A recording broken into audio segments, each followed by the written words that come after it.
All right, so in this video, we go over chapter 9, acids and bases.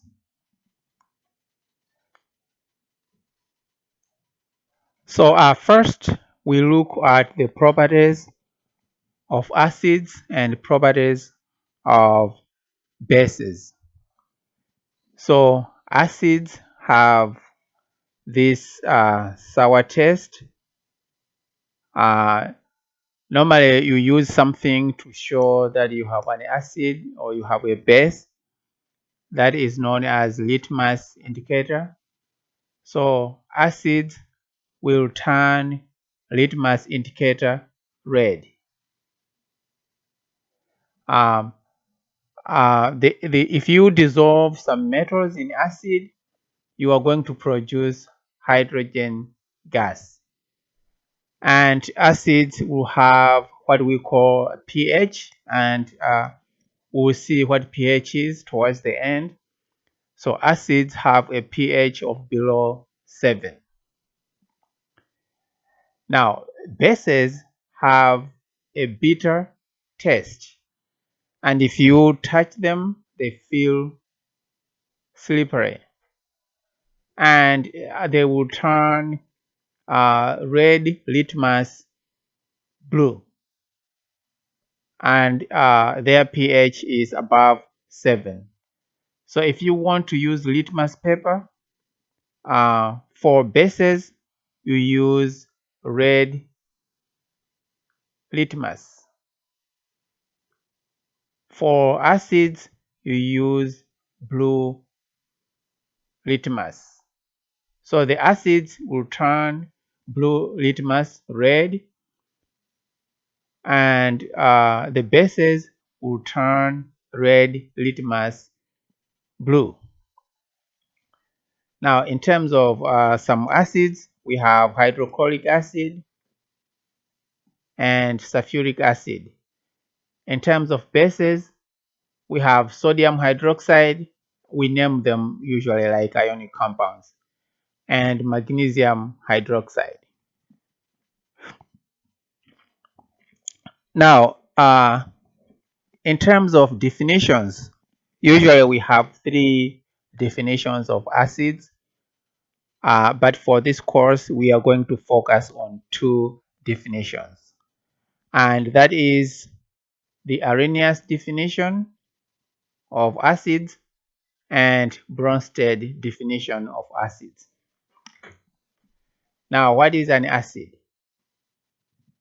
Based on Arrhenius theory, acids will increase the concentration of H plus or H3O plus ion when dissolved in water. So you look at the concentration of this. Does it increase or decrease? If it increases, you have an acid. So for example, I have HCl. This is in aqueous solution. This forms H plus aqueous, and then Cl minus aqueous. So you can see that HCl increases H plus in solution. So this one is an acid. Another example, HNO3 aqueous. If you dissociate this, it forms H plus aqueous and NO3 minus aqueous. So we are saying this is an acid. Now, examples of acids, we have HCl, like you can see there, HNO3. These ones are Arrhenius acids. We have sulfuric acid. We have H Br, and other acids. So those are just examples of Arrhenius acids. What about base? A base will increase concentration of OH when dissolved in water. So we have an example here. You look for this OH. NaOH aqueous is going to form Na plus aqueous plus OH minus aqueous. The same thing if you have KOH aqueous forms K plus aqueous plus OH minus aqueous. So if one of the products in your reaction is OH minus, then you have a base. So one of the product should be OH minus. So I will say that for base, one of the products is OH minus. For acid, one of the products is H plus. So that can give you an idea that you are dealing with an acid, you are dealing with a base by just looking at what they form.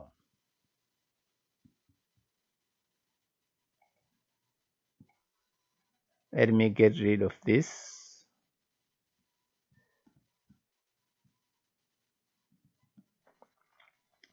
Now, examples of bases we have, as you can see there, sodium hydroxide, potassium hydroxide, lithium hydroxide, calcium hydroxide, and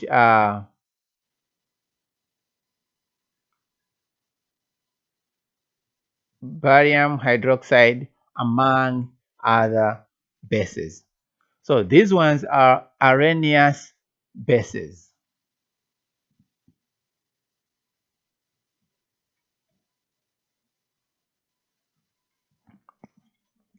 Now, this definition of acids and bases has its own weaknesses, but we are going to look at them later. Now, acid and base, usually they undergo some reactions. But one of the reactions that acid and bases undergo is called neutralization. So in neutralization, you add a strong acid to a strong base to make a salt and water. So that is a neutralization reaction. Now, what would be the equation like? For example, if I take HCl aqueous, which is an acid, and combine it or react it with sodium hydroxide, which is also an acid, I form sodium chloride, which is a salt, and water. So water will be a liquid. So I am saying this is acid, this is base, this is salt, this is water. Another example, if I take sulfuric acid, aqueous, and react it with sodium hydroxide aqueous, I form sodium sulfate salt and water liquid. So here I have acid, base, salt, and water. So this is called a neutralization reaction. But also one other thing you can take note of is that neutralization reaction is an example of a double displacement. An example of a double displacement reaction. So what we are saying is hydrogen, when we say double displacement, we are saying hydrogen transfers to OH and sodium transfers to Cl. In the end, we end with NaCl and H2O. The same thing here. Hydrogen transfers to OH, Na transfers to SO4. Actually,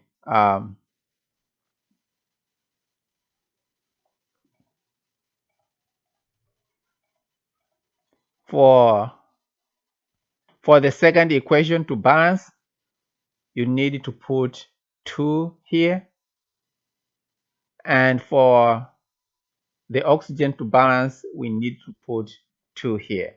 So that is an acid-base, an example of acid-base reaction or neutralization reaction, which is an example of a double displacement reaction.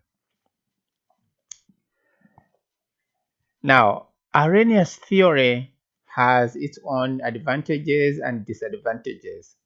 So here we are going to just talk about 2 disadvantages of Arrhenius theory or Arrhenius definition of acids. Usually, Arrhenius only works if you use aqueous solution. So you cannot describe acids in non-water. You cannot say I am going to dissolve this in another solvent. I'm going to dissolve this acid in ammonia. I'm going to dissolve this acid in maybe alcohol. You cannot say that. You need to always dissolve your things in water. So here you need to always dissolve your acid or base in water.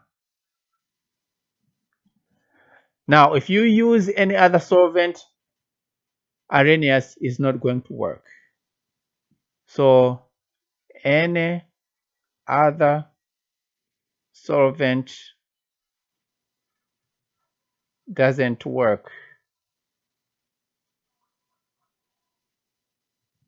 with Arrhenius. That is one disadvantage. The second disadvantage is that using Arrhenius theory, it is very hard to rank strengths of strong acids. So in this case, if you have HCl, which is a strong acid, and you have H2SO4, which is another strong acid, and someone asks you which one is stronger between HCl and H2SO4, this question cannot answer it. So cannot answer which one is stronger between HCl and H2SO4. So this equation, this definition of acids cannot answer that because both of them dissociate completely in water.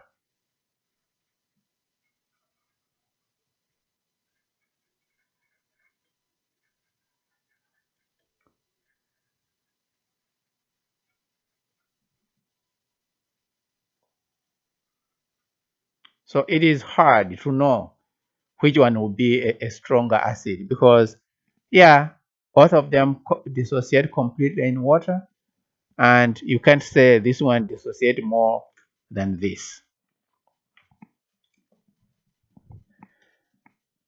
Now, an important ion that we usually use in acid bases is known as a hydronium ion.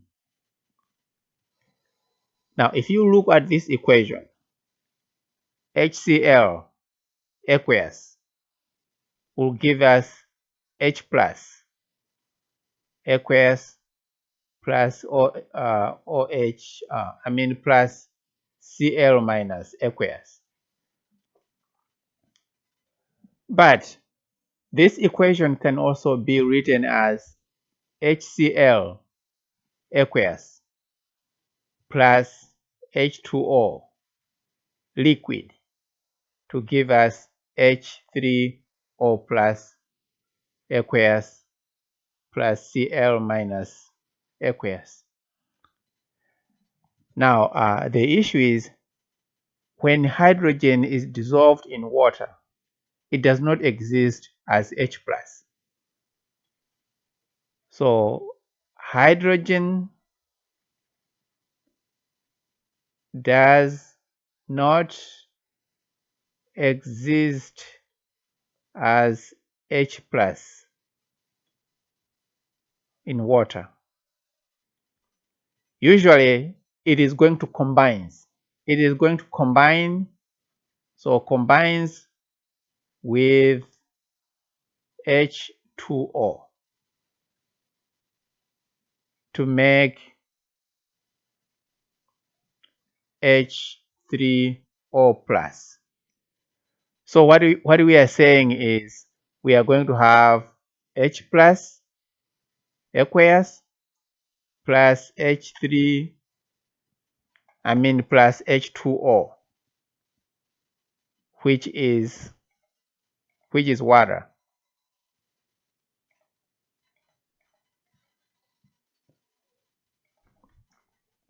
So plus H2O, which is water, liquid, to give you H3O plus aqueous.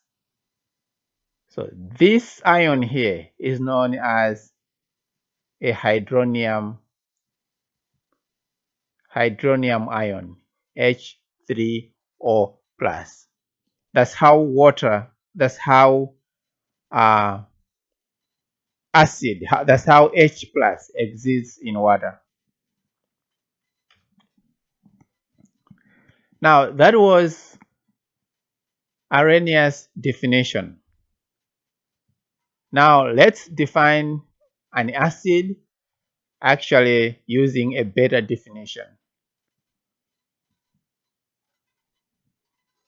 So according to Bronsted definition, an acid is a proton donor. So what is a proton? A proton is H plus. That's what a proton is. So a hydrogen ion is also called a proton. So the question is, why is a hydrogen ion called a proton?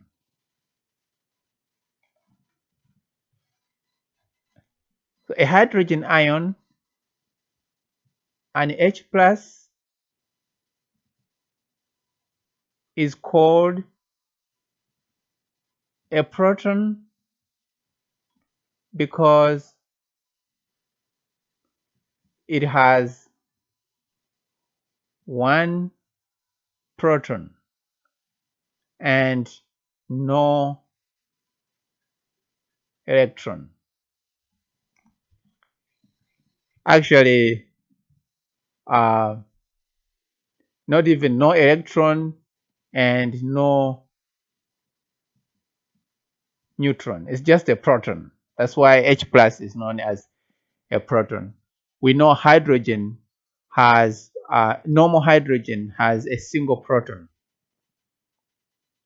um, without a neutron. That's why it has an atomic mass of 1. So if you remove an electron from that hydrogen, you remain only with a proton without an electron, without a neutron. So because of that, a hydrogen ion is called a proton. So we are saying an acid is a proton donor. What does it mean? It means an acid has that free hydrogen which it can donate to usually a base. So an acid has a free hydrogen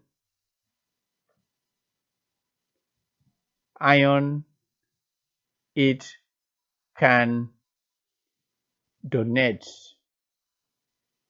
to a base. So examples: HCl.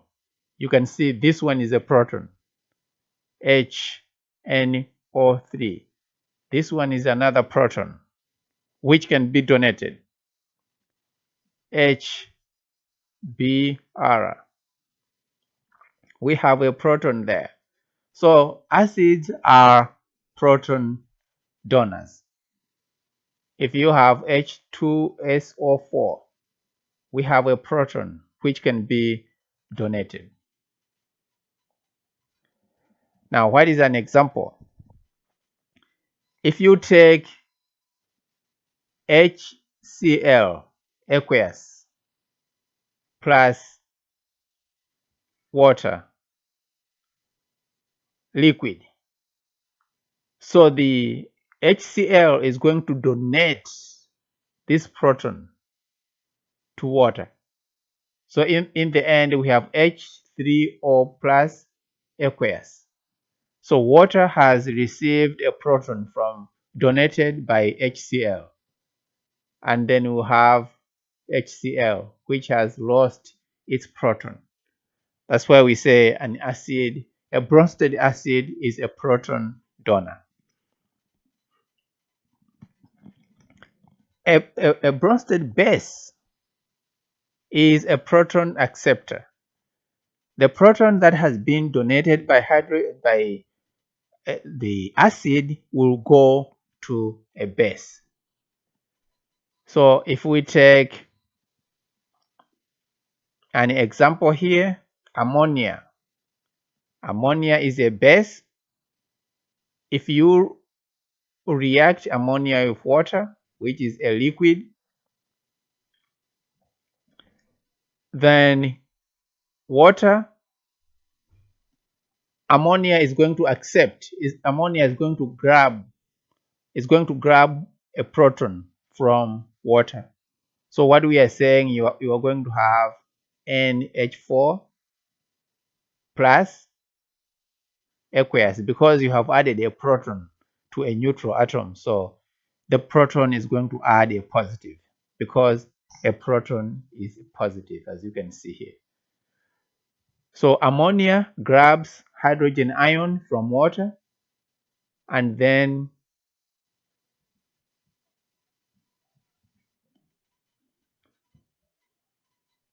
we have an OH which has lost a proton, and an NH4 which has gained a proton.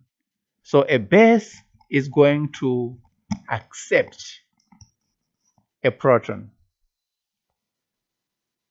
Another base as a proton acceptor is, for example,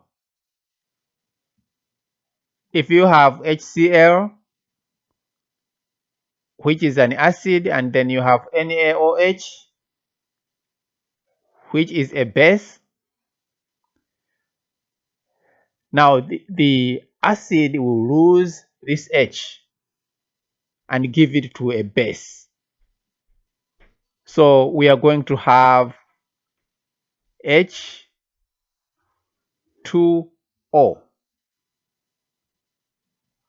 liquid.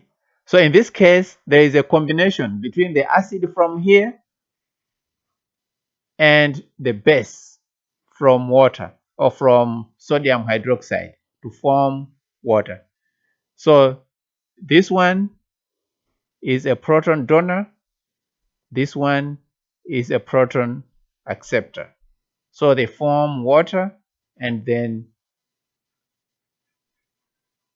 salt. So a base is a proton acceptor.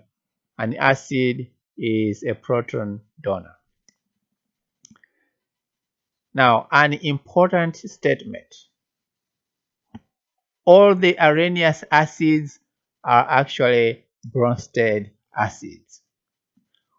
All the Arrhenius bases are Bronsted bases.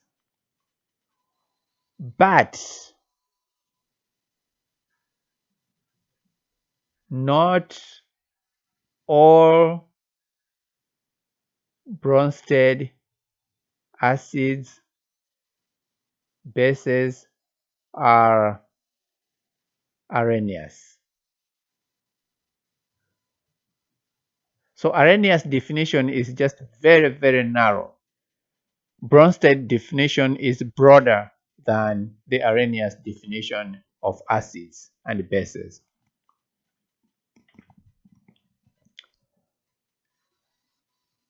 Now, in terms of advantages,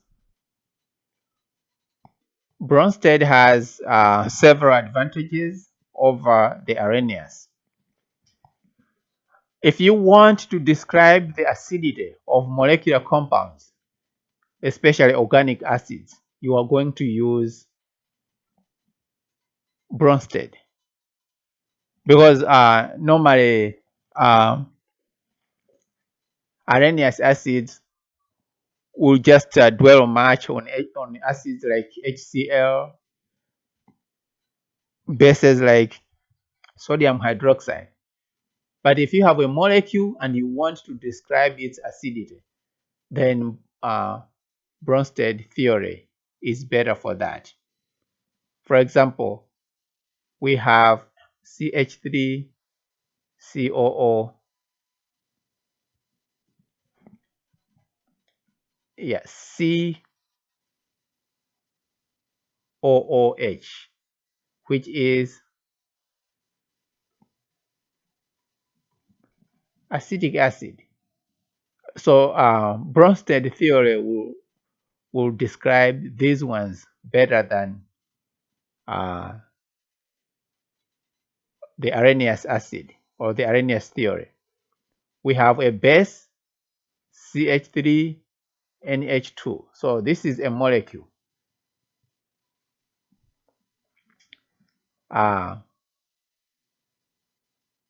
So this is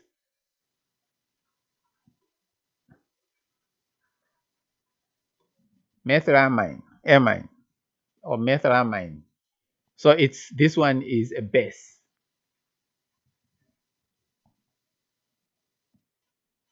Bronsted theory describes these better than the Arrhenius acid.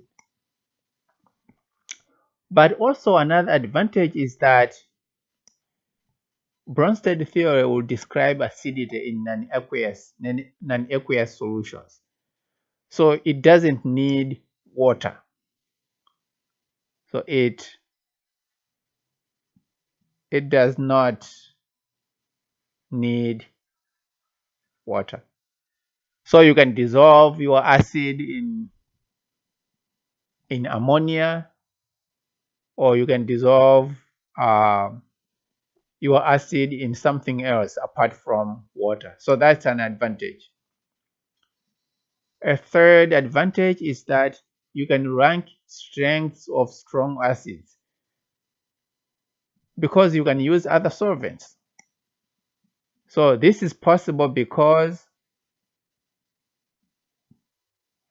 you can use other solvents other than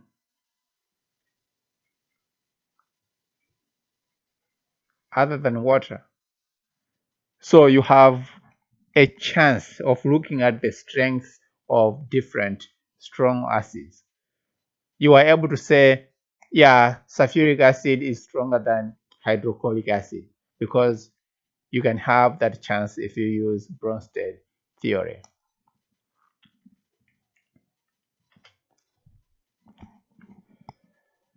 Now, when talking about Bronsted theory, especially, we have important terms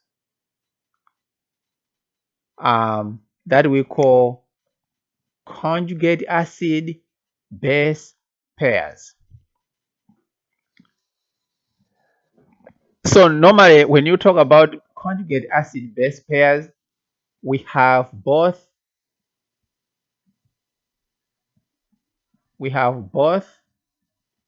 acid and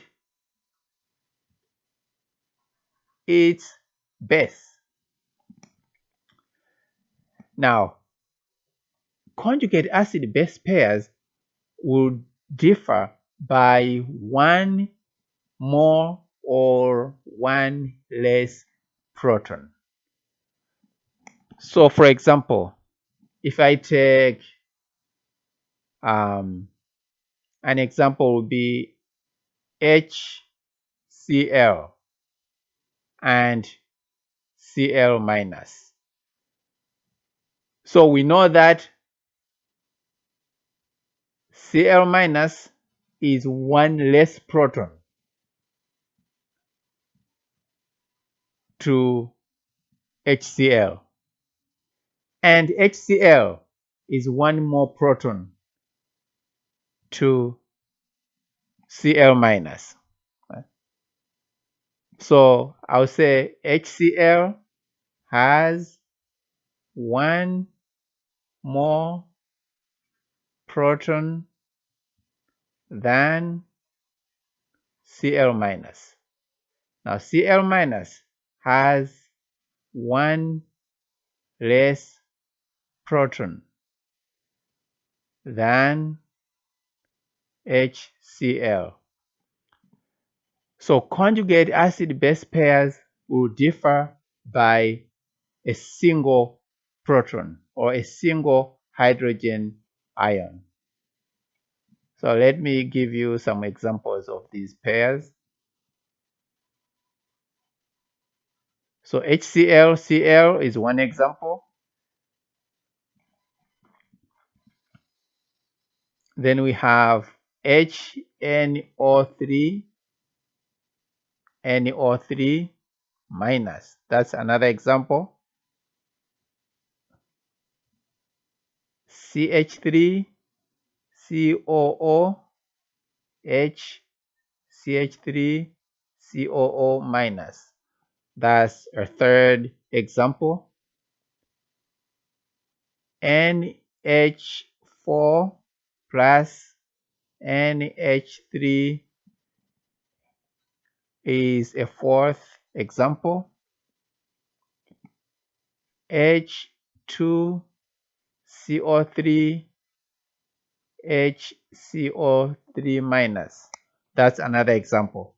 You can see that these examples are different only by a single proton. So one has more protons, one more proton than the other in the pair. So here we have pair 1, 2, 3, 4, 5. So these ones are conjugate acid base pairs.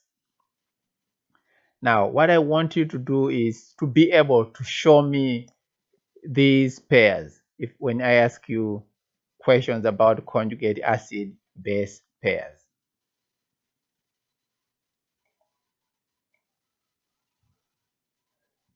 Now,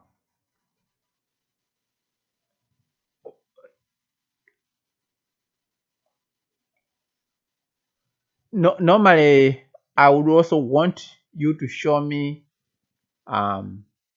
these pairs from a chemical equation. For example, if I give you an equation like this one and ask you what are the conjugate acid base pairs in this equation. So you look at the difference of one proton. NH3 has 3 protons. NH4 has 4 protons. So they differ by a single proton. So the second pair,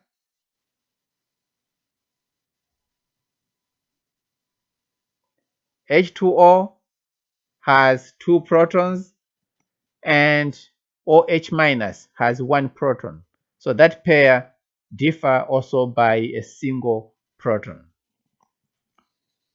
The same thing with this one. So we say this one is conjugate acid. This one is conjugate base. This one is conjugate base. This one is another conjugate acid. So we are saying this conjugate acid goes with this conjugate base because they differ by a single proton. This conjugate base here goes with this conjugate acid because they differ by a single proton.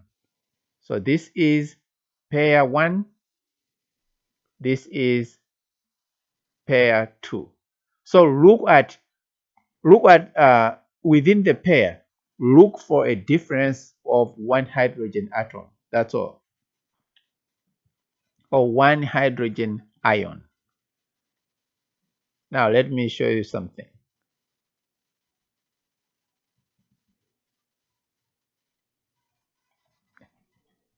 If I take this one and this and put them together, I am going to have CH3, COOH, CH3, COO minus. So 1 ion, 1 hydrogen ion difference. Now if I take this and this one, I am going to have H3O plus and H2O, which is 1 hydrogen ion difference. Now, when you are looking at these pairs,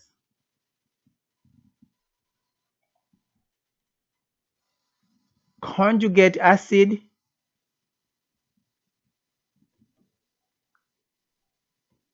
has 1 more H than conjugate base. So if you are given something like CH3 COOH versus CH3 COO minus.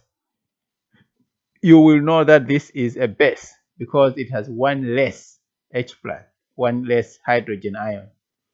And this is an acid because it has one more hydrogen ion. So that's important. Conjugate acid has one more H than conjugate base. So things that I can give you is if I give you something like this and ask you, I want you to complete the following acid-base reactions in water. What I want you to do is you will say this is CH3 and H2. So you need to add aqueous because we are doing this reaction in water. And then you add H2O, liquid. The water should be a liquid because it's a solvent. So I'll just say this is a solvent. So put L. Now, these ones are reversible reactions,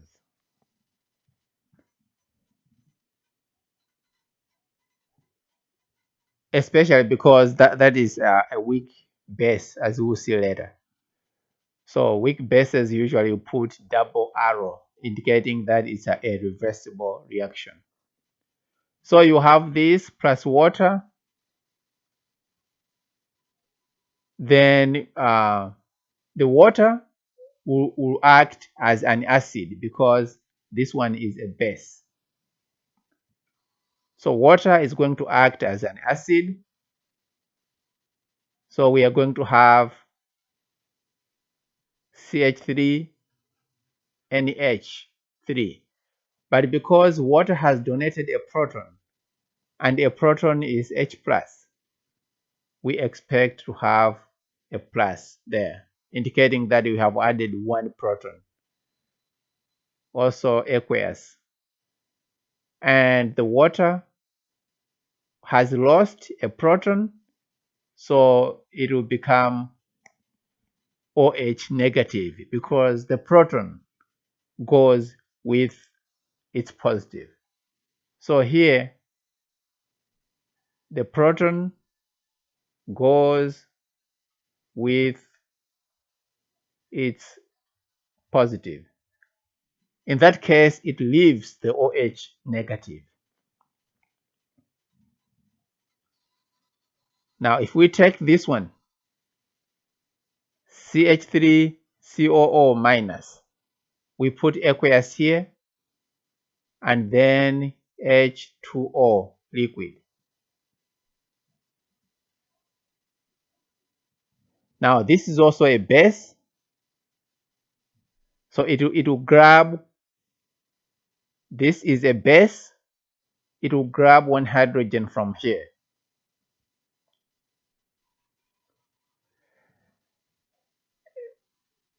Now, it's also a weak, this is also a weak base. This is a weak base. This is also a weak base. So we have double arrow. Eventually, we have CH3COOH plus, I'll put aqueous here, plus OH minus. So we know that if you have OH, it means you had a base at the beginning.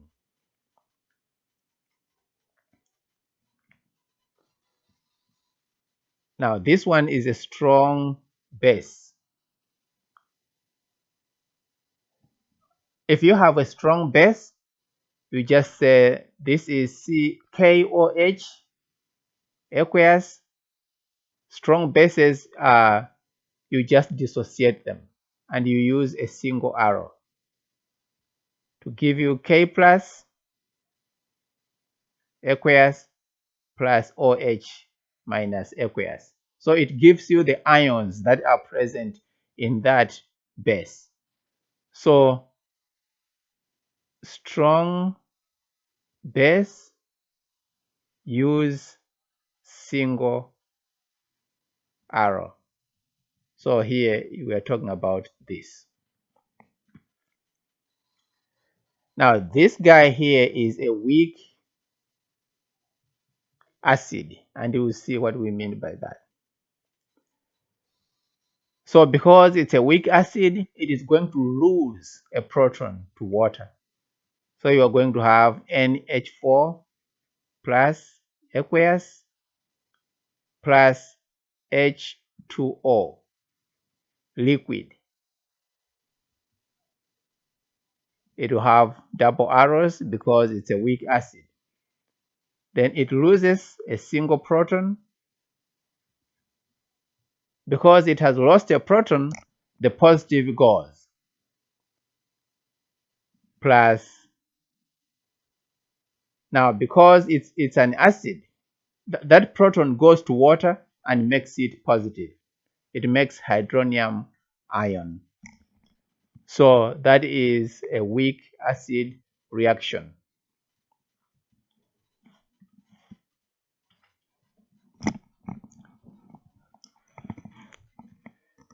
Now we are just talking about these strong acids and weak acids. With this video, I have also added a handout of strong acids and weak acids, and I'll talk more about those. Now, a strong acid will dissociate completely in water.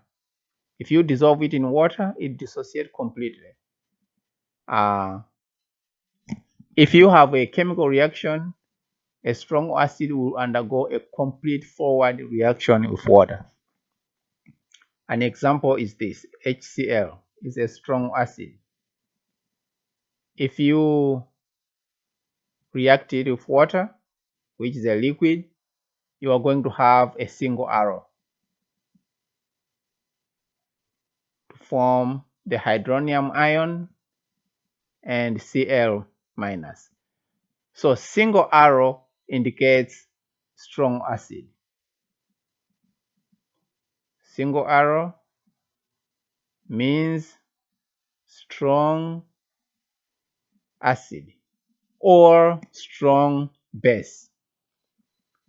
So this is acid.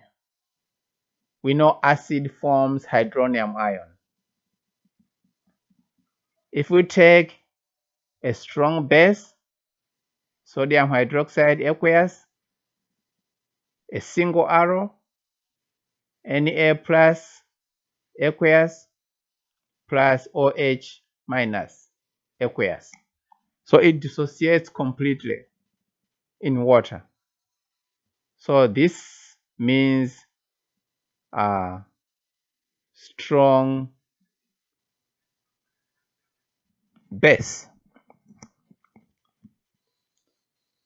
Now, weak acids and bases undergo reversible reaction in water. They just dissociate partially.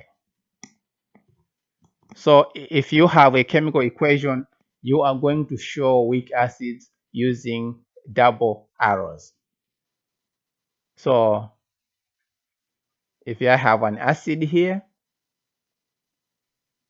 CH3COOH, which is a weak acid, plus water, I'll put aqueous here, liquid here, and I'll put double arrows here to give me CH3COO negative aqueous plus H3O plus aqueous. That tells me that is a strong acid or a weak acid.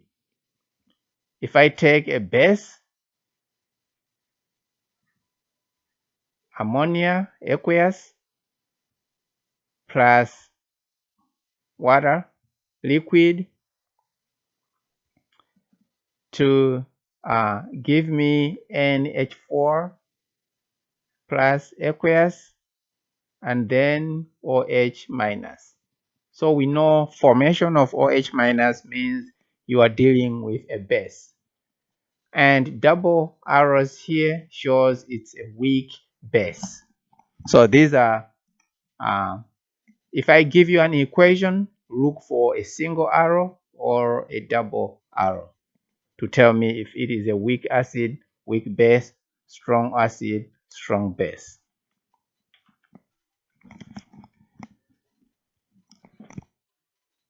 So water can act as both an acid or a base.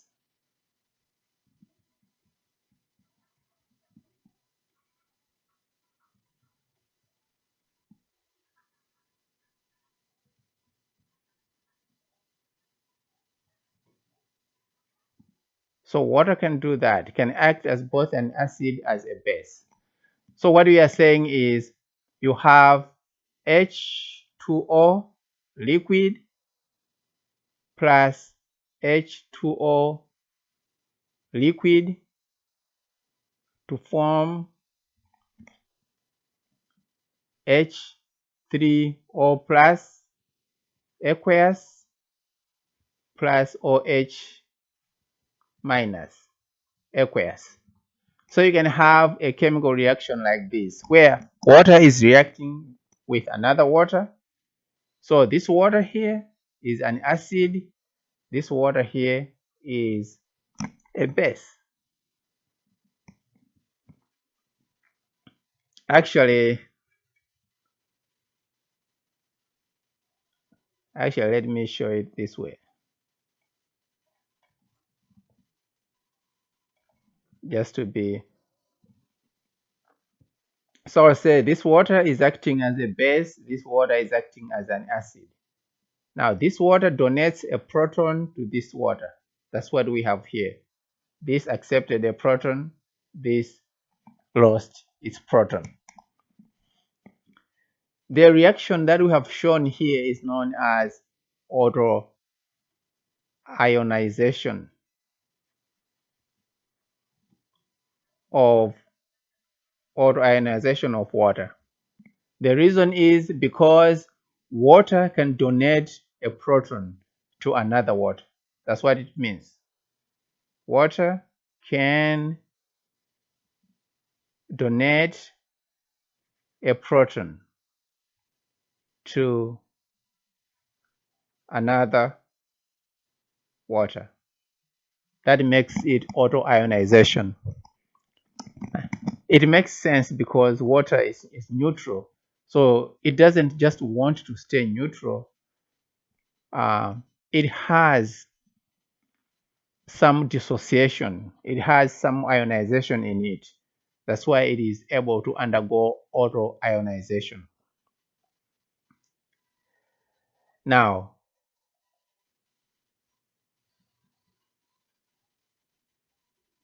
if we look at this autoionization of water,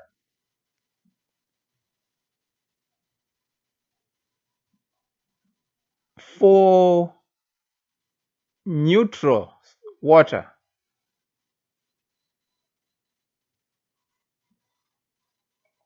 so the concentration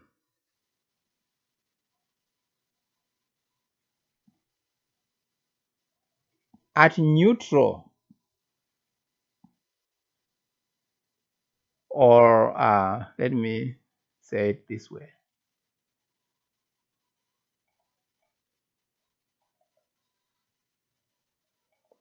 So neutral water that is neutral, has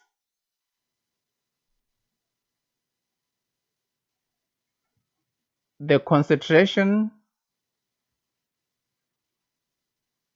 of H3O plus, which is equal to the molar concentration indicated as this.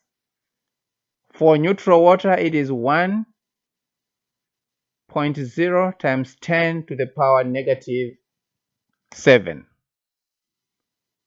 While the concentration of OH minus is equal to, we show it like delta H, or OH negative is also equal to 1.0 times 10 to the power negative 7. So what we do is, if you multiply the concentration of this and the concentration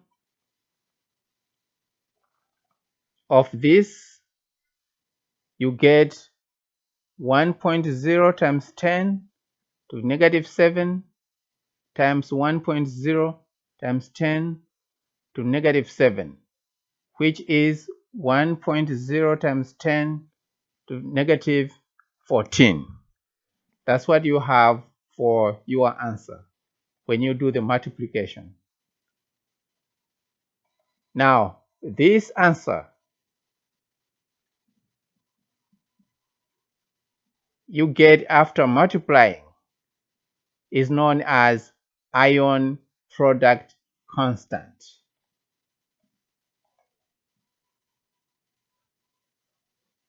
So 1.0 times 10 to the power negative 14 is equal to K, we call it Kw, which we call ion product constant. So let's remember that ion product constant. So we'll talk more about this in the next video. Thank you.